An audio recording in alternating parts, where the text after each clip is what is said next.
శుక్లాంబరధరం విష్ణుం శశివర్ణం చతుర్భుజం ప్రసన్నవదనం ధ్యాయేత్ సర్వవిఘ్నోపశాంతయే. ధనుర్మాసంలో ఈ తిరుప్పావై గురించి ప్రాథమిక అవగాహన ఆధారంగా చేసిన 108 ప్రశ్నల జవాబుల గోష్ఠిని గురించి తెలుసుకుందాం. శ్రీకృష్ణుడు అందరినీ కలిసి రమ్మన్నాడు. లౌకిక సుఖాలు ఎవరికి వారు అనుభవించేవే కానీ భగవద్ అనుభవం అందరితో కలిసి చేసేవి. దాన్ని గోష్ఠి అంటారు. ఆండాళ్ అని ఎవరికి పేరు? గోదాదేవి. తిరుమల ఆలయంలో ధనుర్మాసంలో దేని బదులుగా తిరుప్పావై గానం చేస్తారు? సుప్రభాతం బదులుగా. అసలైన మంచి రోజుని గోదాదేవి చెప్పిన రోజు ఏది? భగవంతుని పొందాలి అని మనసులో పడిన రోజే మంచి రోజు. గోదాదేవి తులసీవనంలో లభిస్తే పెంచిన తండ్రి ఎవరు అంటే శ్రీ విష్ణు చిత్తుల గారు. ఈయన పెరియాళ్వార్ అంటారు. ఆళ్వారులు ఎంతమంది? 12 మంది. గోదాదేవి ఎవరి అంశ? భూదేవి అంశ. గోదాదేవి తిరుప్పావైను ఏ భాషలో గానం చేసింది? తమిళ భాషలో. తిరుప్పావై ఏ దివ్య ప్రబంధంలోని భాగం? నాలాయిర్ దివ్య ప్రబంధం. శ్రీ వైష్ణవ దివ్యదేశాలు ఎన్ని? 108. గోదాదేవి అవతరించిన దివ్యదేశం పేరు శ్రీవిల్లిపుత్తూరు. దామోదరుడు అని శ్రీకృష్ణుని ఎందుకు పిలుస్తారు? దామము ఉదరం నందు కలవాడు. దామం అంటే తాడు అని. శ్రీవిల్లిపుత్తూరు గోపురం ఎత్తు ఎంత? 196 అడుగులు. లోక సమస్త సుఖినోభవంతు అనే భావన తిరుప్పావై ఎన్నో పాసురంలో చెప్పబడిందంటే 3వ పాసురంలో చెప్పబడింది. శ్రీవిల్లిపుత్తూరులోని రంగనాథ ఆలయంలో రాత్రిపూట స్వామికి చేసే ఆరగింపుకు ఏమని పేరు అంటే తిరుసాదము. రాత్రిపూట ప్రసాదంగా పెడతారు దీన్ని. శ్రీ విష్ణు చిత్తుల వారు తనకు తులసీవనంలో లభించిన ఆండాలకు మొదట పెట్టిన పేరు కోదై అనగా గోదా. పెరియాళ్వారిని భగవంతుడి ఏ అంశగా భావిస్తారు? గరుడాంశం. తిరుప్పావైని సంస్కృతంలో శ్రీవ్రతం అంటారు. మేఘాన్ని ఎలా గర్జించమని గోదాదేవి చెబుతుందంటే పరమాత్మ చేతిలోని శంఖంలా. శ్రీ వెంకటేశ్వరుని చేరుటకు గోదాదేవి ఎవరిని వేడుకుందంటే మన్మధుణ్ణి. తల్లి వద్ద కృష్ణుడు ఎలా ఉంటాడని గోదాదేవి చెప్పిందంటే సింహం పిల్లలా. తిరుప్పావై వ్రతాన్ని ఆచరించుటకు అర్హత, దృఢమైన కోరిక, పట్టుదల. కాలం కలిసి రాకుండా దిక్కుతోచని స్థితిలో ఉన్నప్పుడు తిరుప్పావై ఎన్నో పాసురం ప్రతిరోజు 11 సార్లు పారాయణం చేయాలని చెబుతారు. మొదటి పాసురాన్ని శ్రీకృష్ణుడు యశోద గర్భాన జన్మించాడని గోదాదేవి ఎందుకు కీర్తిస్తుంది? దేవకీపుత్రుడని కీర్తిస్తే కంసుడికి తెలిసిపోతుందేమోనని. దీన్ని భావనా పరాకాష్ఠ అంటారు. ధనుర్మాస వ్రతం పాటించేటప్పుడు చేయాల్సిన పనులేవో చెయ్యకూడని పనులేవో తిరుప్పావై ఎన్నో పాసురంలో చెప్పబడిందంటే 2వ పాసురంలో. తిరుప్పావై 3వ పాసురంలో దశావతారాలలో ఉన్న ఏ అవతారం గానం చేయబడిందంటే వామనావతారం. ఆళ్వార్లకు మరో పేరు వైష్ణవ భక్తాగ్రేసర్లు. దైవభక్తిలో మునిగి లోతు తెలుసుకున్నవారు, కాపాడేవారు అని అర్థం. నెలకు ఎన్ని వర్షాలు కురవాలని గోదాదేవి చెప్పింది అంటే 3 వర్షాలు. మేఘాన్ని ఏ విధంగా మెరవమని గోదాదేవి శాసిస్తుందంటే పద్మనాభుడి చేతిలోని సుదర్శన చక్రంలా. శ్రీకృష్ణుడు ఎక్కడ జన్మించాడో చెప్పడానికి గోదాదేవి చెప్పిన పేరు ఉత్తర మధుర. మధుర మీనాక్షి అని అనుకోకుండా ఉండడానికి ఉత్తర మధుర అని చెప్పబడింది. పెరనీరంటే పెద్ద మనస్సున్నది అని గోదాదేవి ఏ నదిని కీర్తిస్తుందంటే యమునా నదిని. మనందరం పాటించాల్సిన ఏ గుణాన్ని గోదాదేవి 4వ పాసురంలో చెబుతుంది అంటే దానగుణం. లోకాన్ని సుఖపెట్టే లక్షణం ఉండాలని గోదాదేవి ఎవరికి చెబుతుందంటే వర్షానికి.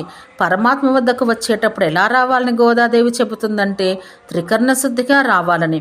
విగ్రహ రూపంలో ఉన్న పరమాత్మపై మనకు మంచి విశ్వాసం కలగాలంటే తిరుప్పావై ఎన్నవ పాసురం పారాయణ చేసుకోవాలంటే 5వ పాసురం. విశ్వక్సేన అంశగా గల ఆళ్వారు పేరు నమ్మాళ్వార్. తిరుప్పావై 6వ పాసురం నుండి బుద్ధివ్రతం ప్రారంభమవుతుంది. గోదాదేవి మొదటగా మేల్కొనే గోపికను పిల్లాయి అంటే పిల్ల అని పిలుస్తుంది. తిరుప్పావై 6 నుండి 15 వరకు గోదాదేవిచే లేపబడు గోపికలను ఆళ్వార్లతో పోలుస్తారు. గద అంశగా గల ఆళ్వారు పూదత్తాళ్వారు. తిరుప్పావైలోని 7వ పాసురం ఏ దివ్య దేశంలో 2 సార్లు పాడతారంటే శ్రీ పెరంబదూరులో ఆదికేశవ పెరుమాళ్ సన్నిధిలో. కీచుకీచుమనర్చే ఏ పక్షులు తిరుప్పావైలో ప్రస్తావించబడ్డాయంటే భరద్వాజ పక్షులు. వీటిని చాతక పక్షులని కూడా అంటారు. తిరుప్పావై 7వ పాసురంలో స్మరించబడిన ఆళ్వార్ ఎవరు? కులశేఖర ఆళ్వార్.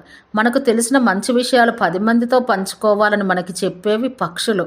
8వ పాసురంలో నిద్రలేపబడ గోపిక నమ్మాళ్ళవారిని సూచిస్తుంది. పశువులను ప్రాతకాలాన్ని చిరుమేత కొరకు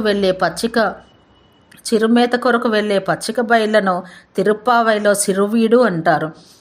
భగవానుడి కౌస్తుభాంసంతో పోల్చబడిన ఆళ్వారు కులశేఖర ఆళ్వారు.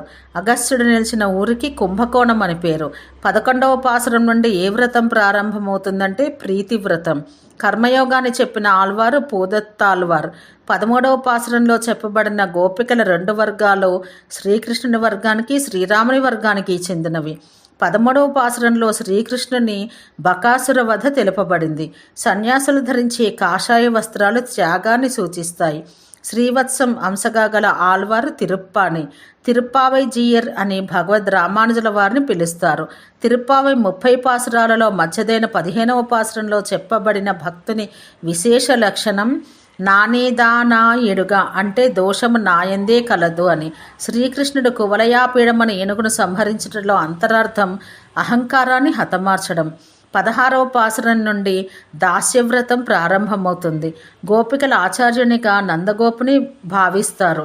కోయిల్ అంటే కోన్ అనగా స్వామి, ఇల్ అనగా స్థానం, భగవంతుని నివాసము. నందుని ఏ గుణం గలవానిగా గోపికలు కీర్తిస్తారంటే దానగుణాన్ని. గోపికలు ఎంబెర్మాన్ అని నందుడిని పిలుస్తారు. భగవానుడి ధనురంశగా గల ఆళ్వారు తిరుమంగయ్య ఆళ్వారు. గోపికలు తమ వంశానికి మంగళదీపమని యశోదని కీర్తిస్తారు. శంపర్క జల్లడి ఎర్రని బంగారు కడియందాల్చిన పాదం గలవాడని గోపికలు బలరాముడిని కీర్తిస్తారు. నీలాదేవి ఎవరు అంటే కృష్ణుని మేనమామైన కుంభుని కూతురు. యశోద తమ్ముడు కుంభుడు. భగవానుడి ఖడ్గం అంశంగా గల ఆళ్వారు పేయాళ్వారు. ఆండాల్ అలంకరణలో విశేషం ఎడమవైపు కొప్పు, ఎడమ చేతిలో చిలుక. భగవద్ రామానుజులు అత్యంత ప్రేమతో అనుసంధానం చేసే పాసురం 18వ పాసురం. లక్ష్మీ అమ్మవారి కటాక్షం లభించాలంటే ఏ పాసురాన్ని నిత్యం 11 సార్లు పఠించాలంటే 18వ పాసురాన్ని. శ్రీకృష్ణుడు శయనించిన మంచపు కోళ్లు ఏ ఏనుగు దంతాలతో చేయబడ్డాయని గోదాదేవి వర్ణించిందంటే కువలయాపీడం. అశ్విని దేవతలు ఎవరంటే సంజ్ఞాదేవి కుమారులు 2, నాసత్యుడు, దండ్రుడు. గోపికలు నీలాదేవి నుండి ఏ వస్తువు వరంగా పొందారంటే అద్దము, విసనకర్ర. తిరుప్పావై 20వ పాసురం పారాయణ వల్ల ఏ లౌకిక కోరికలు తీరుతాయంటే కుటుంబ కలహాలు తొలగి అన్యోన్య దాంపత్యం కలుగుతుంది. 23వ పాసురంలో గోపికలు పరమాత్మను ఏ జంతువుతో పోల్చారంటే మృగరాజైన సింహంతో. ప్రసిద్ధాలైన 3 గుహలు అహోబిలం, పాండవుల గుహ, వ్యాస గుహ. పరమాత్మ వద్ద సర్వవిధ పరిమళాల వాసన ఉంటుంది. పరమాత్మ బ్రహ్మకు వేదోపదేశం చేయడాన్ని సింహగర్జనతో పోలుస్తారు. కిరీటాలు 3 రకాలు: కిరీటం, మకుటం, చూడావతంసం. కపిత్థ వృక్షం అంటే వెలగ చెట్టు. 26వ పాసురం నుండి భోగవ్రతం ప్రారంభమవుతుంది. 26వ పాసురాన్ని శ్రీవిల్లి పుత్తూరు దివ్య దేశంలో 2 సార్లు చదువుతారు. పరమాత్మ యొక్క శంఖానికి పాంచజన్యమని పేరు. 27వ పాసురంలో పేర్కొనబడ్డ కూడార్ సర్వేశ్వరునితో కూడి ఉండుటకు ఇష్టపడని వారు అని అంటారు. 27వ పాసురం రోజు సమర్పించే ప్రసాదం పేరు కూడారై ప్రసాదం. 108 వెండి గంగాళాలలో ఈ ప్రసాదం ఆరగింపు చేస్తారు. భగవంతుడి సిరు పేరు అంటే చిన్న పేరు గోవింద. భగవానుడి సుదర్శన చక్రాంశంగా గల ఆళ్వారు ఎవరు అంటే తిరుమొలిసై ఆళ్వారు. కృష్ణునికి గోపికలకు ఉన్న సంబంధం సూర్యునికి కాంతికి గల సంబంధంతో పోలుస్తారు.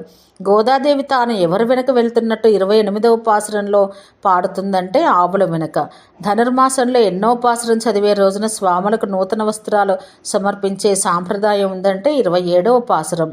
పొత్తామరై అడి అందమైన తామర పువ్వు వంటి బంగారు ఛాయగలిగిన పాదాలు ఎవరివంటే శ్రీకృష్ణునివి.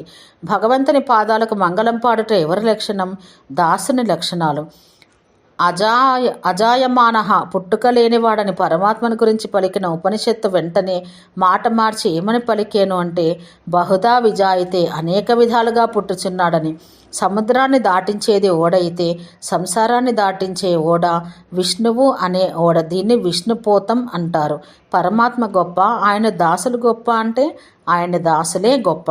7 జన్మలంటే ఎన్ని జన్మలకైనా అని అర్థం. 29వ పాసురంలో గోదాదేవి అయోధ్యని కీర్తించింది. వజ్గం అంటే ఓడ. ధన్వంతరి అవతారంలో శ్రీ మహావిష్ణువు చేతిలో అమృత కలశంతో ఉంటారు. 30వ పాసురంలో పరమాత్మను తింగల్ తిరుముగత్తు అంటే చంద్రుని పోలిన దివ్య తిరుముఖ మండలం గలవాడా అని పోల్చారు. గోపికల దివ్యాభరణాలు కృష్ణుని ప్రాణం కంటే ఎక్కువగా ప్రేమించడం. శ్రీవిల్లిపుత్తూరు ఎటువంటిదని గోదాదేవి కీర్తించారు అంటే అణిపుదువై ఈ జగత్తుకే మణివంటిది. శ్రీ విష్ణు చిత్తుల వారు తమ మెడలో ఏ మాల ధరించారంటే పైమ్ కమల్ తన్నై రియల్ నల్లని చల్లని తామర పూసల మాల. గోదాదేవి 30వ పాసురంలో తాను ఎవరి కూతురునని చెప్పాను అంటే పట్టరి పిరాన్ కోదై శ్రీ విష్ణు చిత్తుల వారి గోదాదేవిని. తిరుప్పావై ఎటువంటి మాల అంటే 30 తమిళ పాసురాలనే పూసలతో చేయబడ్డ మాల. శ్రీకృష్ణదేవరాయలు రచించిన తెలుగు ప్రబంధం ఆముక్తమాల్యద ఎవరి పేరంటే అది గోదాదేవిది. శ్రీకృష్ణదేవరాయలు రచించిన ఆముక్తమాల్యదలో ఎవరి కళ్యాణం వర్ణించబడిందంటే గోదాదేవి ఇంకా శ్రీరంగేశుల కళ్యాణం. భగవానుడి వనమాల అంశగా గల ఆళ్వారు పేరేమిటంటే తొందర పడిప్పడి ఆళ్వార్. ఆండాల్ దివ్య తిరువడిగలే శరణం. ఓం శ్రీ వెంకటేశ్వరాయ నమః.